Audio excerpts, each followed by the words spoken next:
দেখুন, সবথেকে বড় প্রশ্ন হচ্ছে এই 26,000 চাকরিরত যারা রয়েছেন তাদের মধ্যে থেকে যোগ্য অযোগ্য আলাদা করা কি সম্ভব হবে? যদি সম্ভব না হয় তাহলে কি পুরো প্যানেল বাতিল হবে? এইটা দিনের সবথেকে বড় প্রশ্ন। সোজা আপনাদের ওয়াই চ্যানেলে নিয়ে যাব। কৃষ্ণেন্দু অধিকারী আমাদের সঙ্গে রয়েছেন এবং যারা এই মুহূর্তে ওয়াই চ্যানেলে বসে রয়েছেন প্রথম দিন থেকে তারা সেগ্রিগেশন বা পৃথকীকরণটা চাইছেন। আজকে কি আশা করছেন তারা, কৃষ্ণেন্দু? দেখো, আমার পিছনে যারা দাঁড়িয়ে আছেন বা বসে আছেন তারা প্রত্যেকে শিক্ষক, তারা 6 বছর ধরে শিক্ষকতা করছেন। তারা চাইছেন আজকে পৃথকীকরণটা হোক। সুপ্রিম কোর্ট গত শুনানির দিনই বলে দিয়েছে, স্পষ্ট করে দিয়েছে যে এই স্যাগ্রিগেশন বা পৃথকীকরণ যদি সম্ভব হয় তাহলে পুরো প্যানেল বাতিল হবে না, যারা যোগ্য তারা তাদের চাকরি থাকবে। আর যদি সেটা সম্ভব না হয় তাহলে কিন্তু পুরো প্যানেল বাতিল হবে। সেক্ষেত্রে আজকে সবচেয়ে বড় প্রশ্ন এই পৃথকীকরণটা কোন উপায়ে কিভাবে সম্ভব। যারা আছেন তাদের সঙ্গে কথা বলে নেব। এই পৃথকীকরণটা সবচেয়ে বড় প্রশ্ন, চাল থেকে কাপড়টাকে আলাদা করে, এটা কি সম্ভব? বা আজকে দেখুন, অবশ্যই সম্ভব। আমি বারবার বলবো স্যাগ্রিগেশন অলরেডি ডান, কারণ কমিশন দুর্নীতি করেছে, কমিশন চুরি করেছে।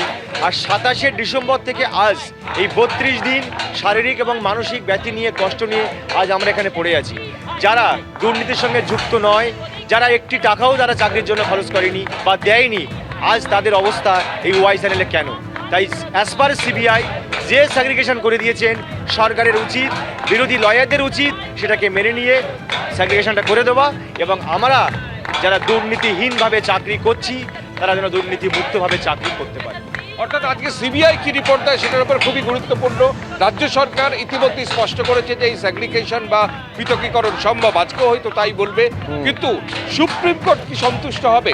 একেবারে এটাই যে সিবিআই কি রিপোর্ট দিচ্ছে, রাজ্য সরকারের বক্তব্য, তাতে সুপ্রিম কোর্ট কতটা সন্তুষ্ট হচ্ছে তার উপর নির্ভর করছে পৃথকীকরণ নাকি পুরো প্যানেল বাতিল। আপাতত তোমায় ধন্যবাদ, কৃষ্ণেন্দু। আমাদের আজকের একটাই প্রত্যাশা যে আজকে রেসপন্ডেন্টদের বলার দিন, সিবিআই এর বলার দিন। তো আমাদের একটাই দাবি তাদের কাছেও থাকছে যে আপনারা যেন কোনো রকম ভুল তথ্য দিয়ে কোর্টকে মিসগাইড করবেন না, আপনারা সঠিক তথ্য দিয়ে সেগ্রিগেশনের পক্ষেই কথা বলবেন, কারণ আপনারাও নিশ্চয়ই চান যে দুর্নীতি যারা করেছে তারা বাদ যাক। আর একটা কথা বলতে গেলে বলতেই হয় যে যেখানে সমস্ত বিষয়টাই এখন সেগ্রিগেশনের উপর দাঁড়িয়ে আছে, সেগ্রিগেশন কিন্তু কোর্টে অলরেডি হয়েই আছে। সিবিআই তার রিপোর্ট দিয়েছে, বাক কমিটি রিপোর্ট দিয়েছে, এসিসি একটা সাবমিশন দিয়েছে। তো সমস্ত কিছুকে একত্রিত করে যারা দুর্নীতি করেছে বলে চিহ্নিত তাদেরকে বাদ দেওয়ার অলরেডি রাস্তা তৈরি হয়ে গেছে, তাদের বাদ দিয়ে বাকিদেরকে বজায় রাখা হোক।